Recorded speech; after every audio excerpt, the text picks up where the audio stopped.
Boa tarde, a paz seja convosco. Eu sou o pastor Sandro Souza e este é o nosso programa Um Despertar de uma Consciência Missionária. Hoje nós estamos uma vez mais com a honra, com o privilégio de estar conosco aqui o nosso pastor e missionário Gilson de Oliveira, que vai estar logo mais falando, aqui o lançamento do seu belíssimo livro, o Discipulado, o Discípulo ao Lado, e daqui a pouco vai falar um pouco mais sobre o seu livro, mas eu queria começar aqui aproveitando a oportunidade e fazer uma convocação a você, internauta, amigo que nos ouve. Peço primeiro que você divulgue agora, a partir desse momento, para os seus amigos e colegas, tá certo? Divulgue aí na sua rede social. Começou o nosso programa, começou o programa Um Despertar de uma Consciência Missionária, em nome de Jesus. Mas o apelo que eu quero fazer, na verdade, é um desafio a toda a igreja, a todos os nossos internautas. Como os amigos sabem, nós estamos a nos mudar, a partir do mês de março. Estaremos indo para um novo prédio, ali na principal do Curado 4, na Avenida 1. E para tanto, nós estamos promovendo algum evento para nos ajudar, então, nessa mudança. E dia 29, sábado agora, nós teremos então o nosso dia do voluntariado missional. Dia do voluntariado missional, onde poderemos estar prestando ali nossos dons e talentos em prol do Reino de Deus.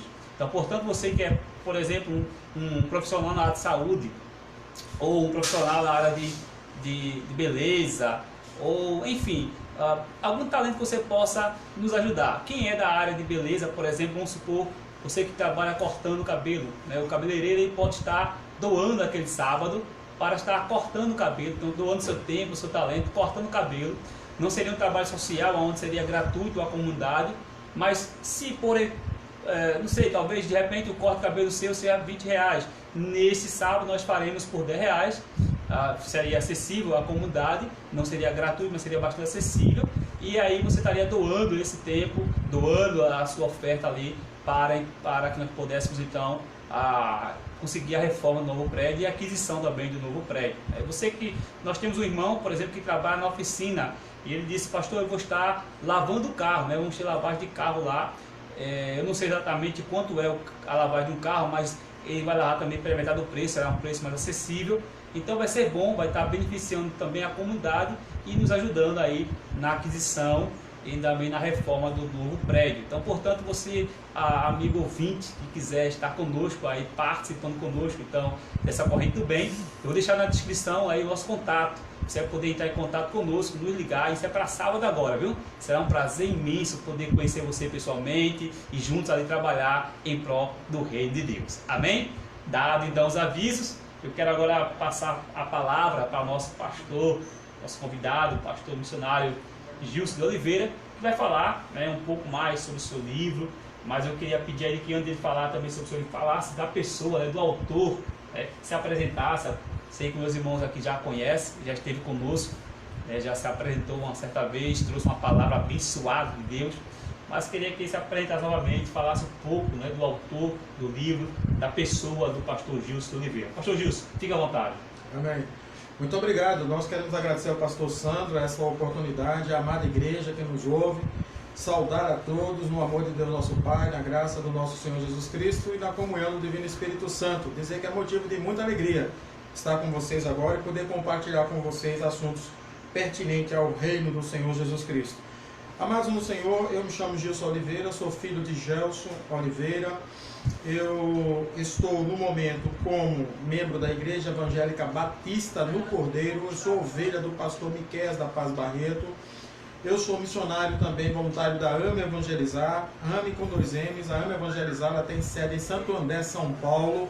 Estou há 13 anos como missionário da AME Evangelizar, trabalhando no campo pernambucano e no campo nordestino, na capacitação e treinamento na área de evangelização. E também tenho a graça, o privilégio de ser docente no Seminário Teológico Batista Nacional aqui em Pernambuco, CETEBAN, das disciplinas de eclesiologia e também de evangelismo e missões. Bom, pastor Sandro, a minha trajetória de vida, eu nasci no lar evangélico, minha mãe era evangélica, não é mais viva, em memória, ela é falecida, mas os primeiros passos do evangelho nós damos graças ao Senhor, nosso Deus, porque minha mãe o fez e acreditamos que o fez com excelência. todo dia nossa mãe contava para nós uma nova história da Bíblia, nos ensinava a Bíblia, né, e nos ajudava a aprender a palavra de Deus. Aí nós começamos a nossa trajetória como crianças na Igreja Batista em Putinga. Nós começamos, o pastor na época era o pastor Eclésio e a sua esposa, a irmã Norma. E lá nós tivemos os primeiros passos, né? Passamos por todas aquelas salas que acontecem, né? Classe de infantil, junior, adolescente, e fomos passando por todos os cargos eclesiásticos que existiam na igreja. Bom, quando nós nos consideramos aí na faixa dos meus 12, 15 anos, a fase do adolescente, começamos a buscar mais intimidade com um dom que acreditamos que o Papai do Céu nos deu, que é o dom do cantar. Então resolvemos montar um grupo musical.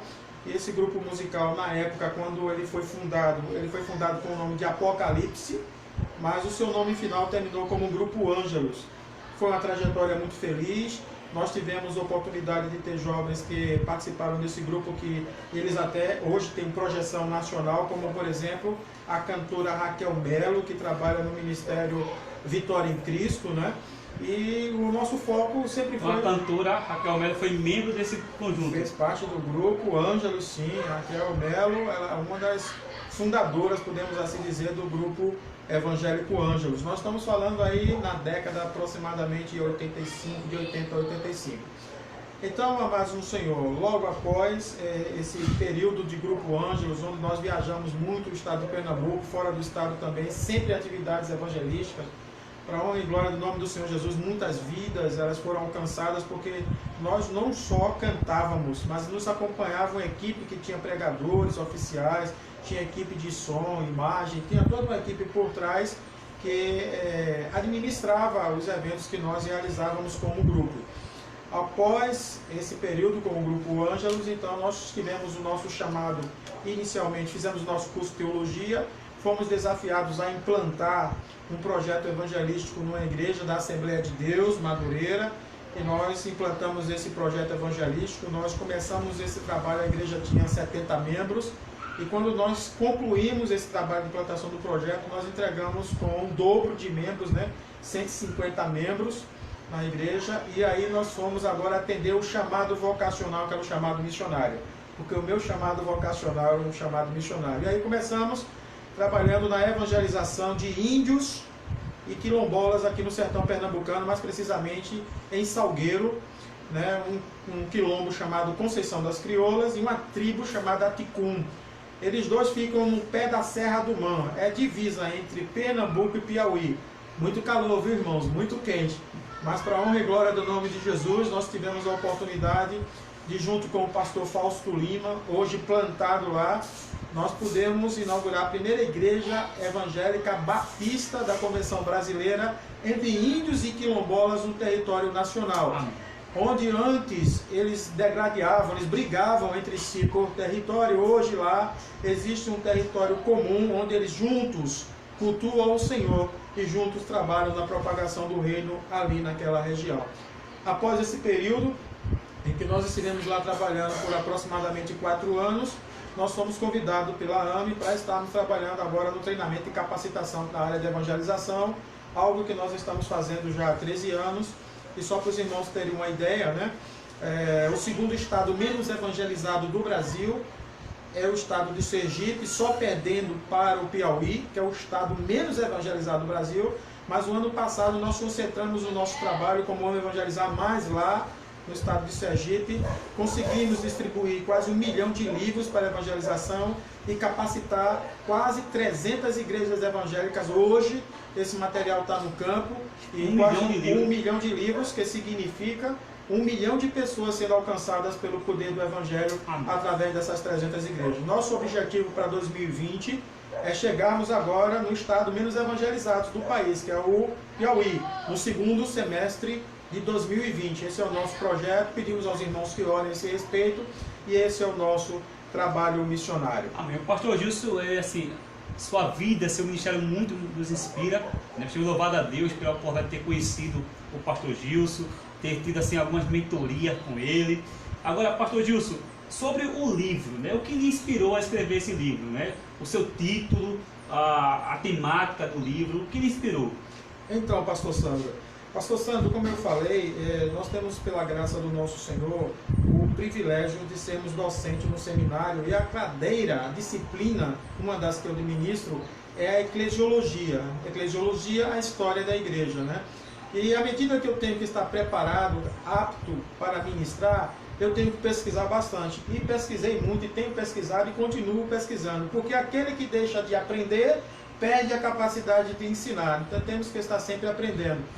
E pude perceber ao longo de conversas com docentes, com denominações diferentes que nós trabalhamos, podemos entender e perceber uma preocupação da igreja evangélica cristã, não só do Brasil, mas do mundo.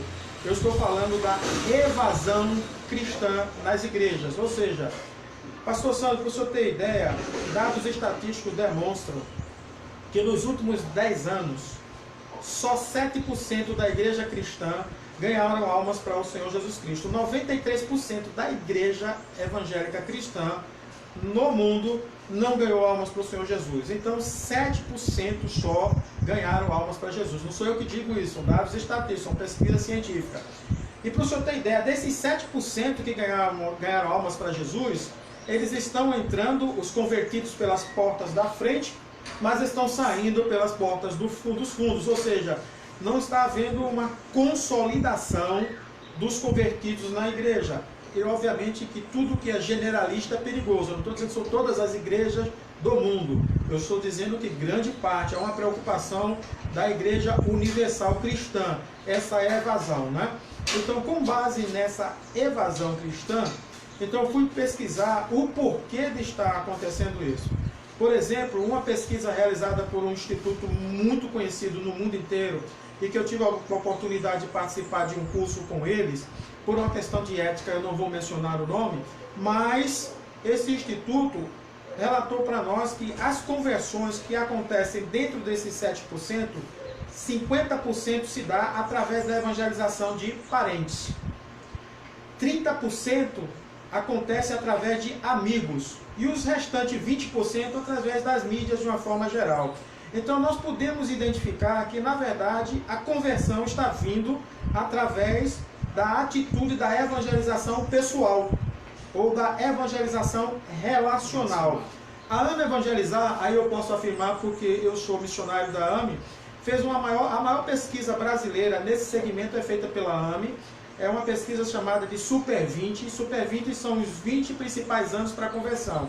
Ou seja, a AME fez uma pesquisa e ainda faz uma pesquisa onde ela pergunta às igrejas e aos irmãos que participam dos seus treinamentos, e a AME hoje ela é parceira de 55 mil igrejas espalhadas no Brasil e já distribuiu cerca de 150 milhões de livros para evangelização. Então a AME faz essa pesquisa e nessa pesquisa ela pergunta a idade que essa pessoa, nosso irmão em Cristo, se converteu. E a compilação estatística, o resultado desse estudo, nos informa que 77% dessas pessoas se converteram entre os 4 e os 24 anos de idade. Por isso que esse espaço de tempo, né, de 4 para 24, 20 anos, por isso que a pesquisa se chama Super 20. Ou seja, 77% dos pesquisados se converteram nessa faixa etária. Então, o primeiro dado que eu estou trazendo para os irmãos, que a evangelização pessoal é o grande vetor para conversão. Obviamente que quem converte é o Espírito Santo, mas nós somos instrumentos na proclamação do Evangelho. Então, através da proclamação pessoal, 50% dos convertidos que estão entre os 7% do povo cristão que ganhou almas para Jesus é através da evangelização pessoal, né? Também tem o dado dizendo para vocês que essa pesquisa fala que essa conversão entre os 4 e os 24 anos é a maior incidência, 77%.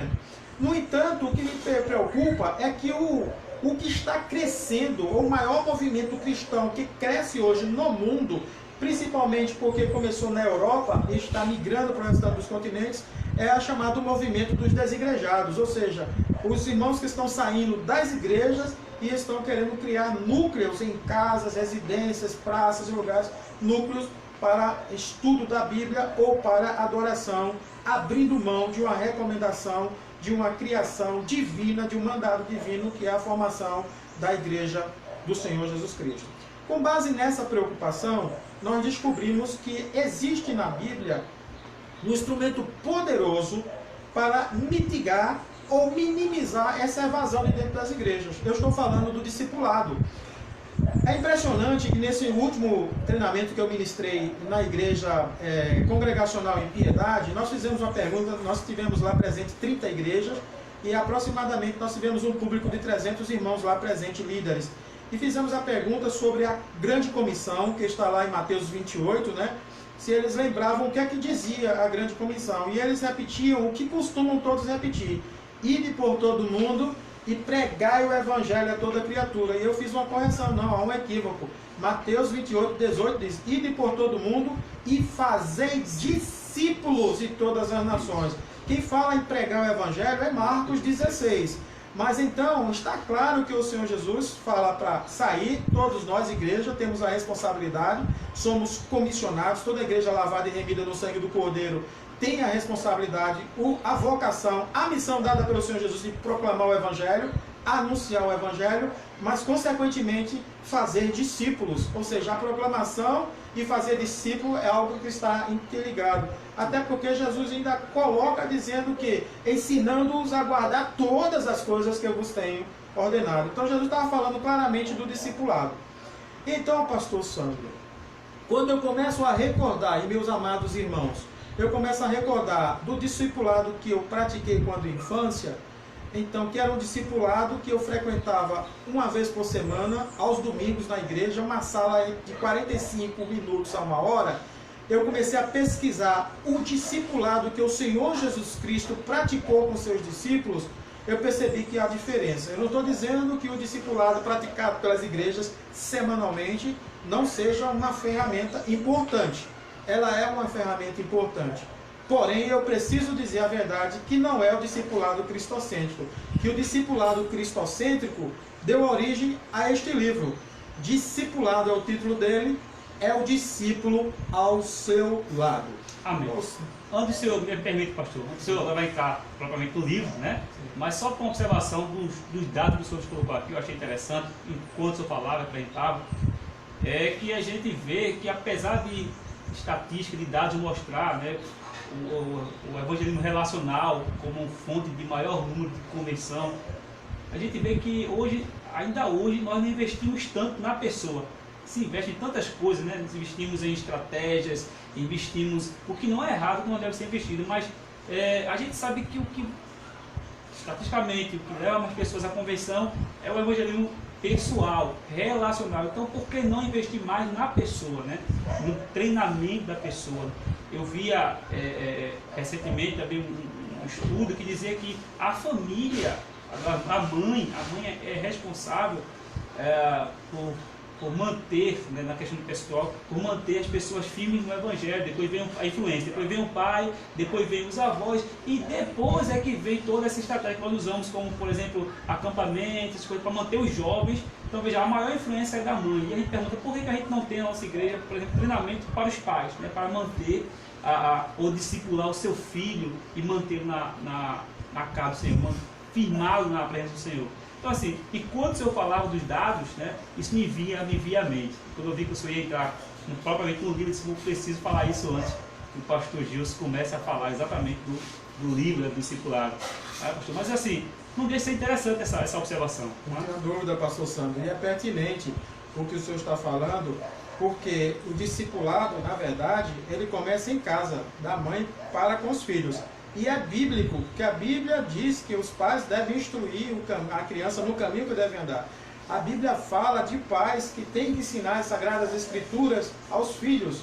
Então, é uma chamada de atenção à igreja cristã e aos cristãos de forma geral, não só responsabilizar e lançar sobre a igreja a atitude de ensinar a Bíblia ou de discipular as crianças, não. A igreja existe como parceira da família. São instituições criadas pelo Deus Todo-Poderoso.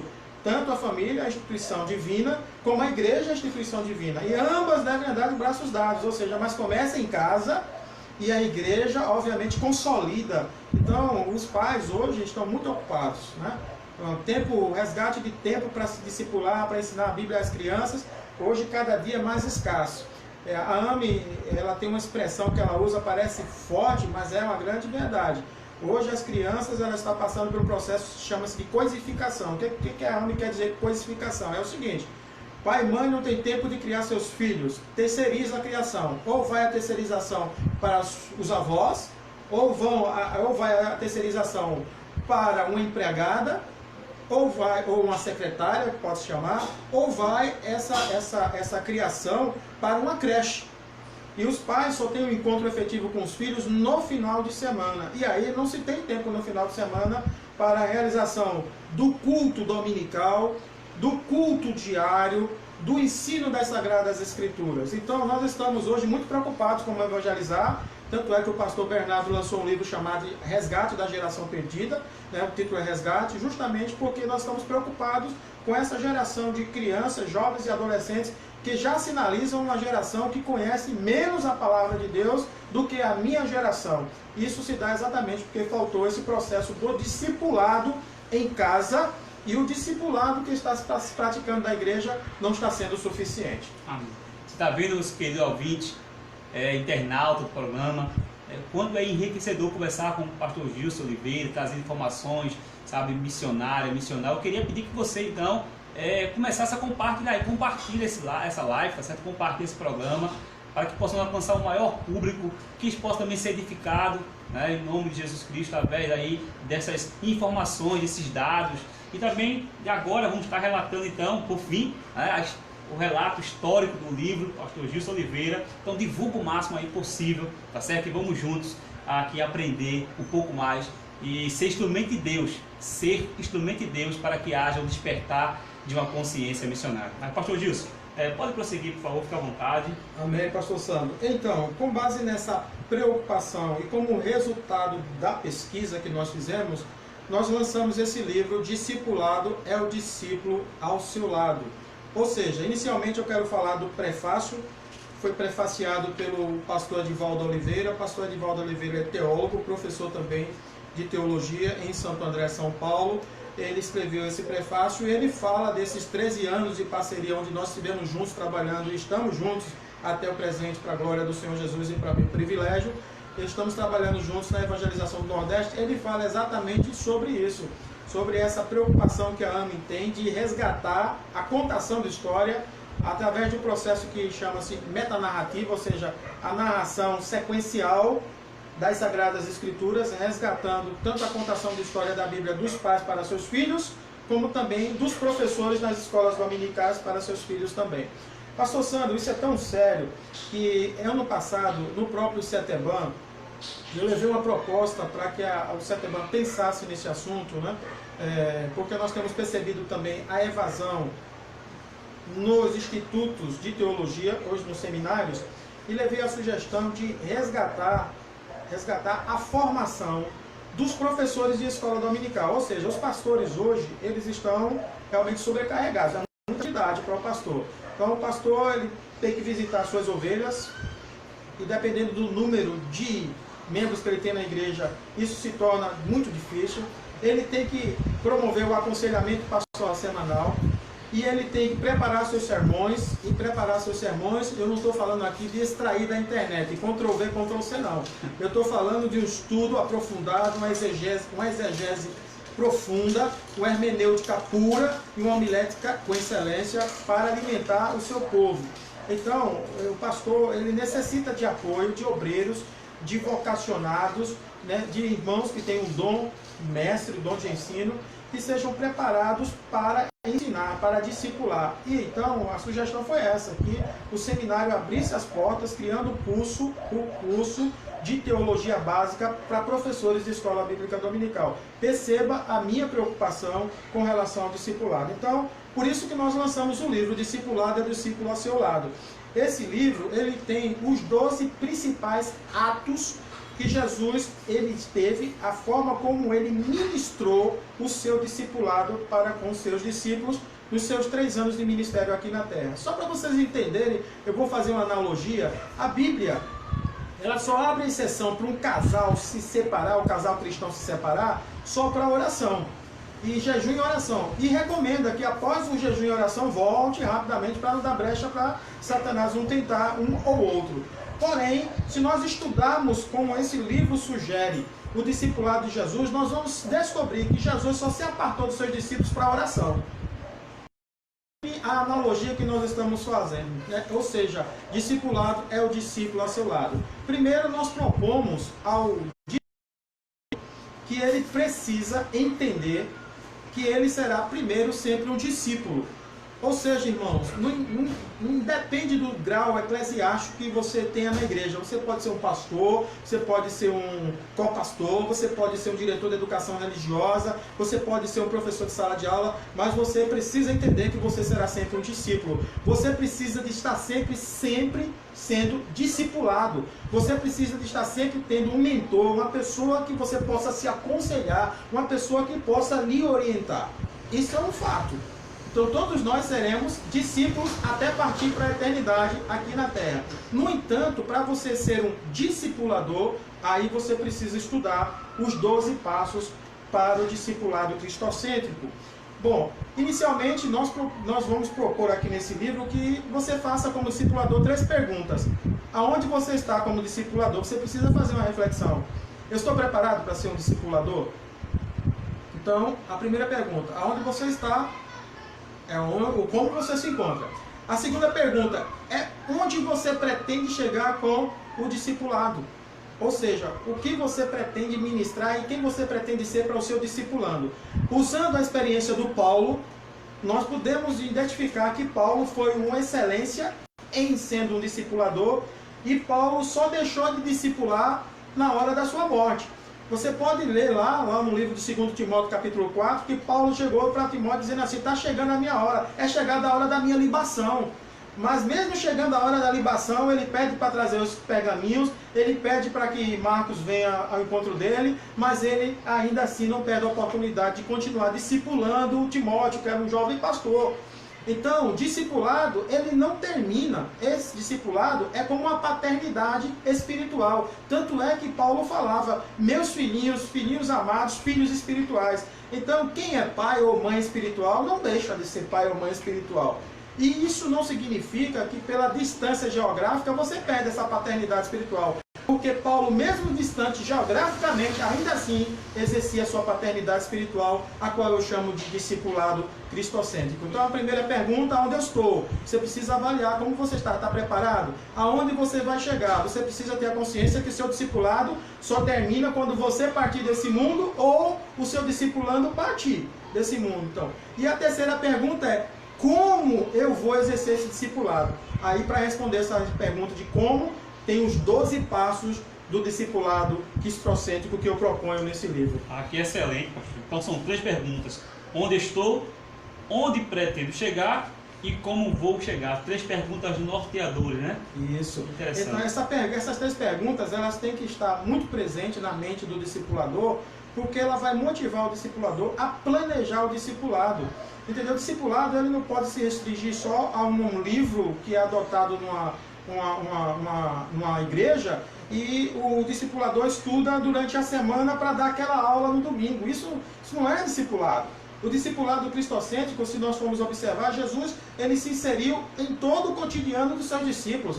Jesus abriu seu ministério indo a um evento social, a um casamento, ao lado dos seus discípulos. Ali ele começou seu ministério, seu primeiro milagre público foi num casamento. E Jesus participava do dia a dia, dormia com eles, fazia refeições com eles. Então, Jesus realmente foi a excelência, é o exemplo, é a referência quando se trata de discipulado. Então, eu vou rapidamente mencionar quais são os 12 passos, porque aí, meu irmão, minha irmã, você vai precisar adquirir o livro para estudar os 12 passos e talvez fazer como o pastor Enoque da Igreja Batista Evangélica em Cavaleiro, que adquiriu o livro para a sua liderança e a cada encontro ele estuda um passo e aplica esse passo com a liderança e obviamente ele vai usar esse método para a sua liderança para os novos convertidos, ou seja, ele vai começar um discipulado onde verdadeiramente o discipulador vai estar ao lado do seu discípulo.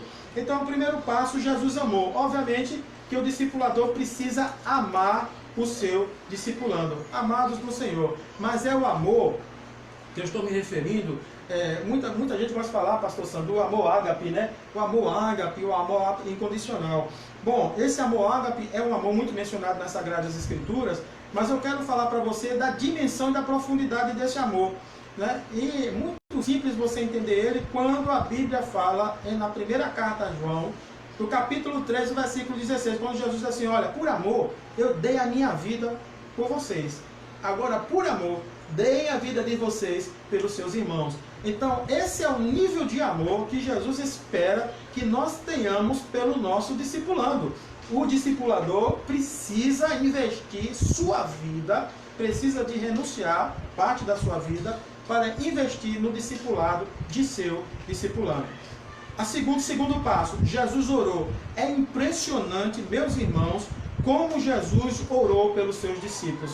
É vasto o acervo bíblico do Novo Testamento, Jesus orando pelos seus discípulos. Mas a gente pode, por exemplo, mencionar um fato, quando Jesus disse para Pedro: ó Pedro, Satanás quis te peneirar e eu intercedi ao Pai por ti. Imagina a conversa íntima, eu fico imaginando, a conversa íntima de Jesus com o Pai em oração, pedindo para que Satanás não peneirasse a vida do Pedro. Você está entendendo? Então imagina a profundidade da intercessão do discipulador Jesus pelo seu discípulo Pedro. É esse tipo de oração. Você precisa interceder, orar e jejuar. E muito mais.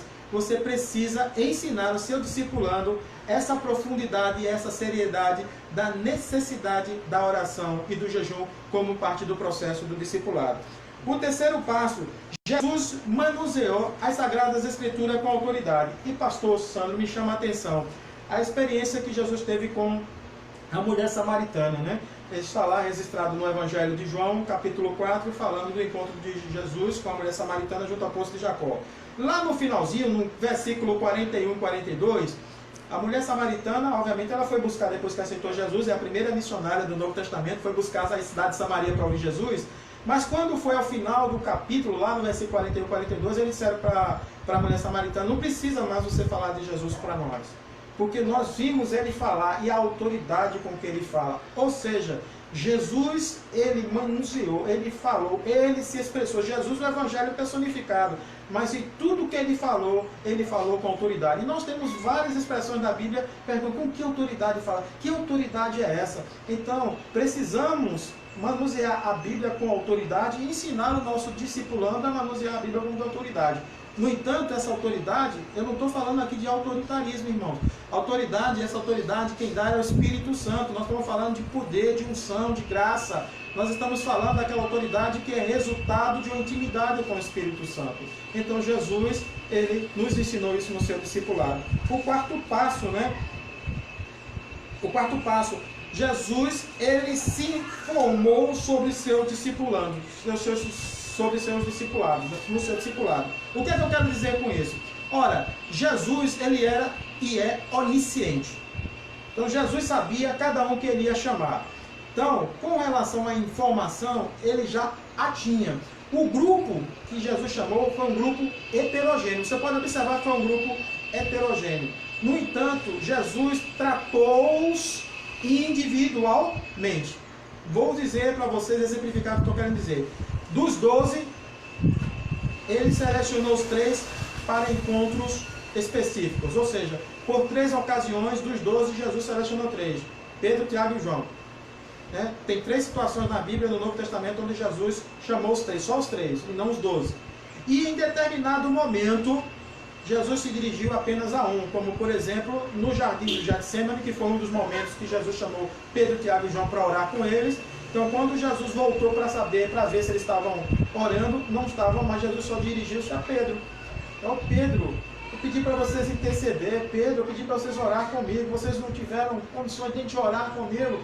Então, observe que Jesus individualizou o seu discipulado, porque Jesus conhecia cada um. Mas por que com Pedro? Porque, obviamente, Jesus sabia que Pedro ia passar por uma experiência realmente muito importante na vida espiritual dele. Pedro iria negar Jesus, Pedro iria abalar a sua fé ministerial, tanto é que depois que Jesus foi crucificado, ele voltou a pescar e ainda levou um grupo com eles, entendeu? Mas Jesus, no seu eterno amor, ele, no último milagre público de Jesus, né, que é o milagre na beira lá do mar, onde ele coloca peixe e pão e pede para eles lançarem a rede do lado direito, eles lançam e eles colhem 153 grandes peixes E ali Jesus resgata Pedro, falando de amor e falando de apacentar suas ovelhas. Então, Jesus conhecia. Então, nós precisamos conhecer o nosso discipulando. Você precisa fazer uma pesquisa acerca da vida do seu discipulando antes de você começar o seu discipulado. Isso é fundamental,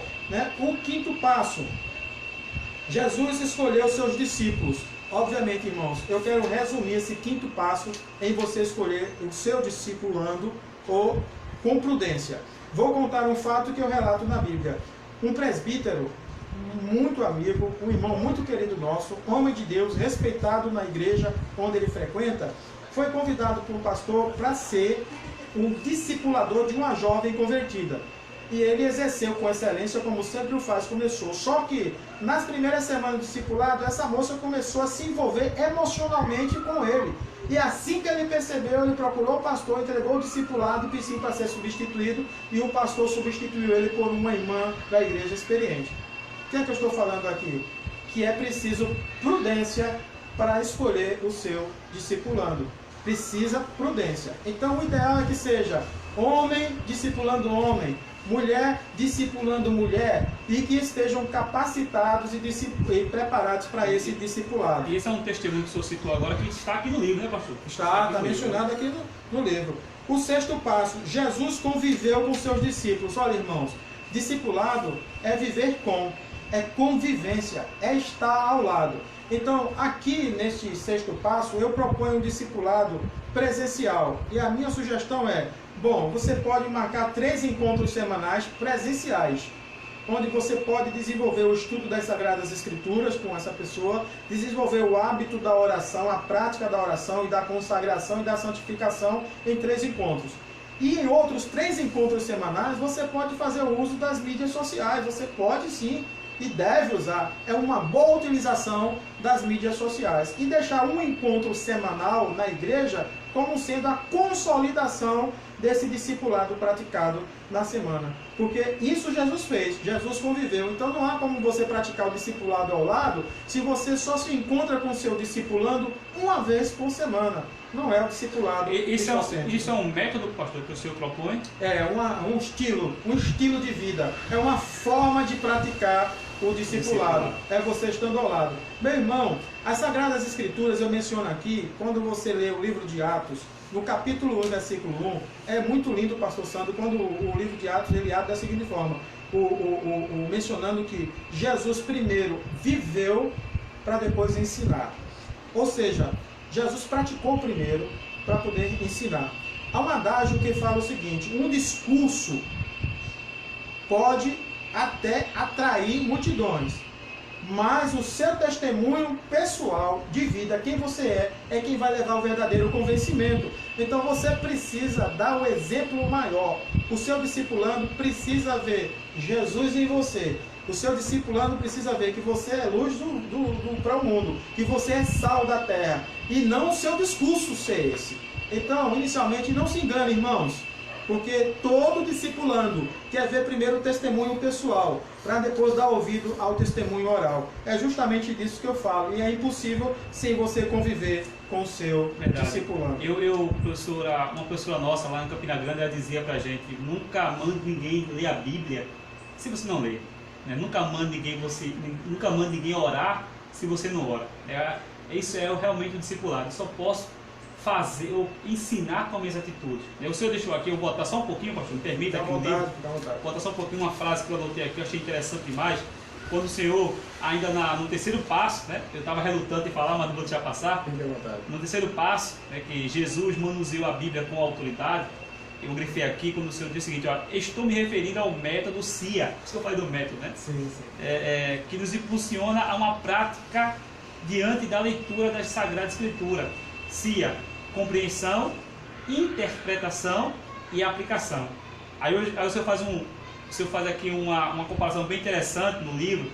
O senhor diz o seguinte, hoje, como teólogo, percebo o raciocínio semelhante ao estudarmos na exegese, hermenêutica e homilética, ou seja, a compreensão, a interpretação e a aplicação. Eu achei fantástico aqui essa observação. Muito bem colocado, pastor Sandro. Deixa eu resgatar então o que é que o pastor Sandro está falando nesse passo terceiro. Amados no Senhor, precisamos estar atentos que nós somos chamados à atenção pelas Sagradas Escrituras, não é para ler só a Bíblia. Para ler e estudar a Bíblia. São coisas distintas, são atitudes distintas. Uma coisa é você pegar as Sagradas Escrituras e ler. Outra coisa é você estudar as Sagradas Escrituras. Do que é que eu estou falando? Quando eu fiz o curso para missionário na AMA Evangelizar, no curso da AMA Evangelizar, tinha a aplicação desse método chamado CIA, que é você pegar o texto bíblico, e aplicar essa estratégia, né? Que é a compreensão, interpretação e aplicação. Como se dá essa estratégia? Vou ser muito objetivo. Ou seja, nós precisamos criar formas, estratégias de estudar o versículo de forma mais ampla. O que é que eu estou falando aqui? Quando você lê um texto bíblico, você precisa estudar